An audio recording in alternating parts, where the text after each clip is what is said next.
नमस्कार।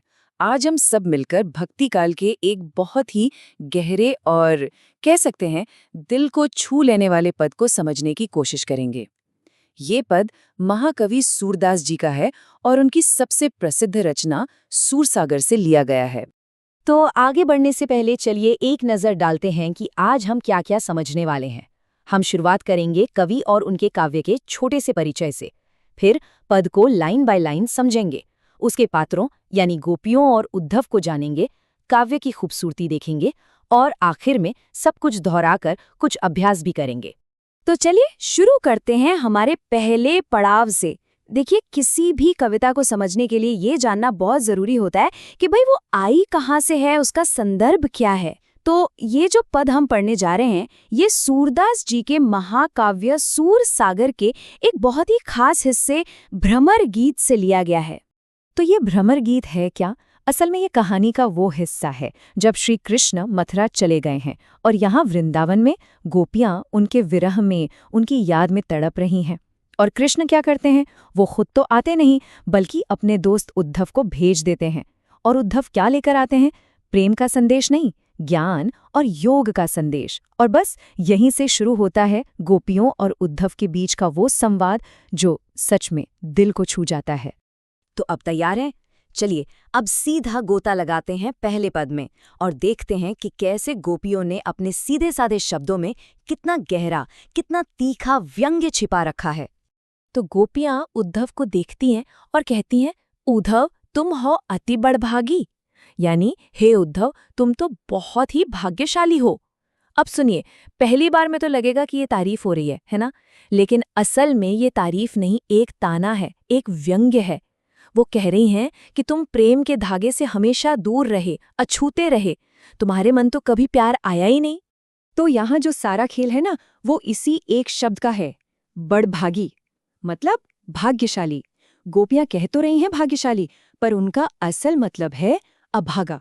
सोचिए जरा, वो कहना चाह रही हैं कि जो इंसान प्रेम के सागर यानी श्री कृष्ण के इतने पास रहकर भी प्यार को महसूस ही नहीं कर पाया, उससे बड़ा बदकिस्मत, उससे बड़ा अभागा और कौन हो सकता है।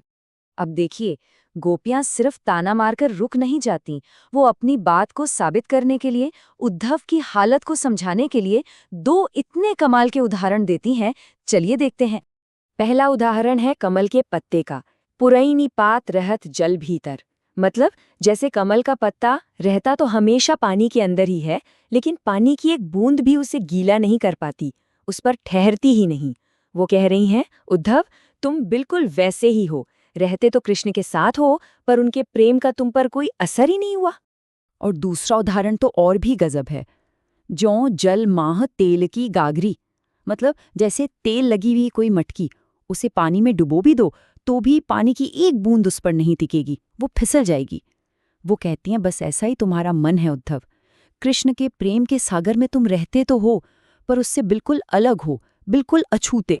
बात यहीं खत्म नहीं होती। गोपियां आगे कहती हैं, प्रीति नदी में पाँव न बोरियो, मतलब तुमने तो प्रेम की नदी में कभी अपना पैर तक डुबोकर नहीं देखा, और न ही तुम्हारी नजर कभी श्री कृष्ण के उस मनमोहक रूप पर ठहरकर मोहित हुई। और ये जो शब्द है ना, प्रीति नदी, ये कितना सुंदर रूपक है। मतलब प्रेम कोई तालाब नहीं, एक बहती हुई नदी है, एक सागर है जिसमें उतरना पड़ता है, डूबना पड़ता है। और गोपियों के हिसाब से उद्धव तो बस किनारे पर खड़े सब देखते रहे, उन्होंने कभी उसमें उतरने की हिम्मत ही नहीं की। और अब पद की आखिरी लाइनों में गोपियां अपनी हालत बताती हैं, और वो उद्धव की हालत से बिल्कुल 100% उल्टी है। वो कहती हैं, सूरदास अबला हम भोरी, गुर चांटी ज्यों पागी। इसका मतलब है कि हम तो भोली भाली सीधी सादी औरतें हैं और हम कृष्ण के प्रेम में ठीक वैसे ही लिपट गई हैं जैसे चींटियां घुड़ से चिपक जाती हैं। फिर वो खुद को छुड़ा नहीं पाती, चाहे उनकी जान ही क्यों न चली जाए। हमारा प्रेम ऐसा है। तो ये था पद। चलिए अब एक कदम आगे बढ़ते हैं और इन दोनों किरदारों को, गोपियों और उद्धव को, आमने सामने रखकर देखते हैं। प्रेम और ज्ञान की ये लड़ाई असल में है क्या? यहाँ देखिए कितना साफ अंतर है। एक तरफ है गोपियां जो प्रेम के रास्ते पर चलती हैं, भावुक हैं, पूरी तरह समर्पित हैं, वो सगुण भक्ति का प्रतीक है, मतलब भगवान के एक रूप से प्रेम करती हैं। और दूसरी तरफ है उद्धव, जो ज्ञान और योग का रास्ता बताते हैं, तार्किक हैं, अनासक्त हैं। वो निर्गुण ब्रह्म को मानते हैं, यानी जिसका कोई रूप रंग नहीं है।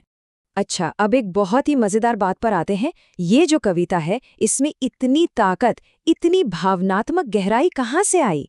ये सूरदास जी की कला का कमाल है, उनकी भाषा का जादू है। चलिए देखते हैं कैसे। इस पद में अलंकारों का बहुत खूबसूरती से इस्तेमाल हुआ है। देखिए, जहाँ गुर चाटी ज्यों पागी कहा गया, वो उपमा अलंकार है, यानी तुलना। जहाँ कमल के पत्ते और तेल की मटकी का उदाहरण दिया, उसे दृष्टांत अलंकार कहते हैं। मतलब अपनी बात को साबित करने के लिए एक उदाहरण देना। और प्रीति नदी तो हमने देखा ही, वो एक रूपक अलंकार है, जहाँ प्रेम को नदी का रूप दे दिया गया है। तो कुल मिलाकर इस पूरे पद का सार क्या है? इसके दिल में कौन सा बड़ा संघर्ष, कौन सी बड़ी लड़ाई चल रही है? देखिए, सबसे बड़ी और सबसे जरूरी बात यह है कि यहाँ दिल की जीत दिमाग पर दिखाई गई है। सगुण प्रेम, यानी किसी रूप से जुड़ा हुआ सच्चा गहरा प्यार। निर्गुण ज्ञान, यानी बिना किसी रूप के सिर्फ तर्क और लॉजिक वाले ज्ञान पर भारी पड़ जाता है। गोपियों के प्रेम भरे तर्कों के सामने उद्धव का सारा ज्ञान फीका पड़ जाता है, वो जवाब नहीं दे पाते। तो चलिए, सब कुछ खत्म करने से पहले एक बार जल्दी से सारे जरूरी पॉइंट्स को दोहरा लेते हैं, ताकि वो अच्छी तरह से याद हो जाएं। अगर परीक्षा के नजरिए से देखें तो ये कुछ बातें हैं जो बिल्कुल याद रखनी है। पहली, गोपियों का उद्धव पर व्यंग्य, खासकर बड़भागी कहना। दूसरी, उद्धव का प्रेम से बिल्कुल अनजान होना। तीसरी, वो दो कमाल के उदाहरण, कमल का पत्ता और तेल की मटकी। चौथी, गोपियों की अपनी भक्ति की तुलना गुड़ और चींटी से करना। और सबसे आखिर में सगुण भक्ति की निर्गुण ज्ञान पर जीत। तो अब एक छोटा सा सवाल, बस ये देखने के लिए कि हमने कितना समझा। पद में एक शब्द आया था अपरस। अपरस रहत स्नेह तगातैं। इसका सही मतलब क्या है? इसका सही जवाब है आ, अछूता या अनासक्त, जो किसी चीज से छुआ न गया हो। और अब जाते जाते आप सबके लिए एक सवाल छोड़कर जा रही हूँ। सोचिएगा जरूर, अगर हम गोपियों की जगह होते और कोई उद्धव की तरह आकर हमें ज्ञान और तर्क की बातें समझाता, तो क्या हम अपने गहरे प्रेम को, अपने भावों को छोड़कर उसकी बातें मान लेते? क्या दिल कभी दिमाग की सुनता है? इस पर जरूर सोचिएगा।